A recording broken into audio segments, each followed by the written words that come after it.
You can find examples of clumsy, shitty lessons. One school used a privilege bingo card, which sure seems like a glib way to handle a very serious subject. Another classic lesson over the years has been to teach... Notice how he didn't really examine that privilege bingo card. No. Well, yeah, go back to the privilege bingo These are the card. bad What was on examples, it? though. We brought this privilege bingo card up. I probably have it somewhere. Did he just flash it? Okay, He did, but I couldn't see it, and it looks too small for me. We've got native English speaker. Mm-hmm. Both parents went to college, never worried about food, get driven to school, employed, comfortable walking outside alone, white. Parents are married, born in the country of residence, no speech impediment, heterosexual, Christian, feels safe around police officers, mentally happy, military kid. Mm-hmm. How is that privilege? Military. Oh. This is the one that, because I shared this meme. It's it's called Identifying Your Privilege. And they have white as a privilege on there. And then they also have never been racially profiled, when they literally just profiled every white person in the fucking chart. As privileged. I'm like, okay, That's well, hilarious. I guess I get a non-privilege point for being racially profiled in your fucking chart, you moron. But how is, like, I understand like the privilege associated with all this stuff, but except for the military kid one, I don't understand why is that. How is that privilege? Yeah. Well, I think because they move around. Military. How is that? brats That's are usually always the starting- opposite of being privileged. Right, but this is. Are these privileges? I guess. It says identifying. Oh, yeah, I guess you're right. Yeah, that would be the opposite, right? Maybe it's because when you get in trouble at school and then your family moves to a new military base, you're like, you leave your troubles behind. You get to establish a whole new life. Yeah, I'm mystified. I don't know. Well, and what John doesn't focus on, what was the point of the chart? Because that's the real question here. Because like, if you live, and this is what's so stupid about the privilege conversation, if you live in any society and you have some quality that the majority has, that's going to be a quote unquote privilege most of the time. Okay. And that you're not going to have to think about yourself differently. Because like, that's even what Joe was talking about. A lot of what quote unquote white privilege is that white people, when they're in quote unquote white spaces, which if you're just going by the numbers would be most spaces, then you don't feel, you're not conceptually aware of the fact that you're white. Yeah. And that's what they refer to as privilege, is that comfort. And I say, from the individual rights perspective, the way to fix that is not to focus on that and have white people whip themselves in the back over this invisible privilege that they swim through, but is to say, how do we make it so that all people, including Black Americans, don't feel self-conscious about their race as they operate through the world? That should be the goal, right? We want to extend that privilege to them. Right. Yeah, Yes. exactly. It should be about extending privileges to everyone, not destroying quote unquote white privileges. Maybe that's the way to frame it. Yeah. I want there to be another square right next to male for not having to enlist in the draft as being a privilege. Well, that's what's hilarious too about the chart, is that like there's lots of privileges to being a woman depending on your situation. Yeah, exactly.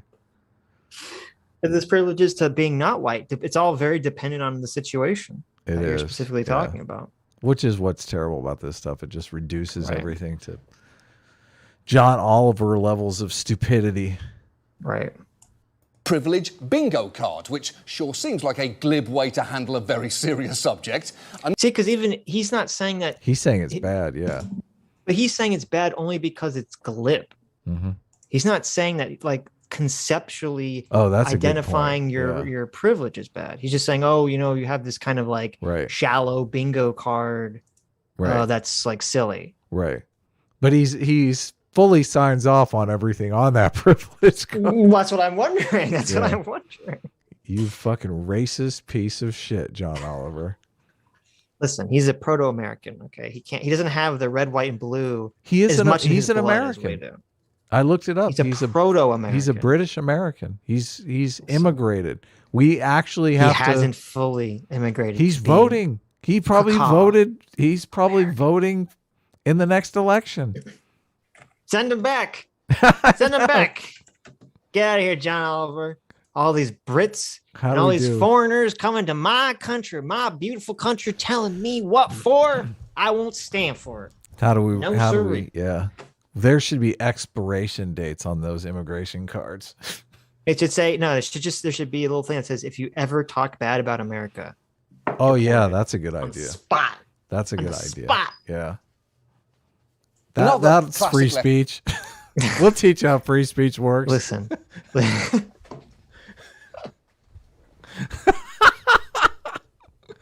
Okay.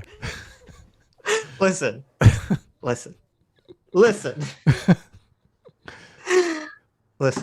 We just talked about in-group, out-group. Okay? I know. The in-group is America. I know. And the out-group is everyone who says bad things about America. I know. I agree. Different rules. You guys don't get freedom of speech. That's right. You only get freedom of speech if you're pro-American. Right. Otherwise, if your America card is up to date. Yes. Otherwise, you get no free speech. Yeah. You get nothing. Sorry.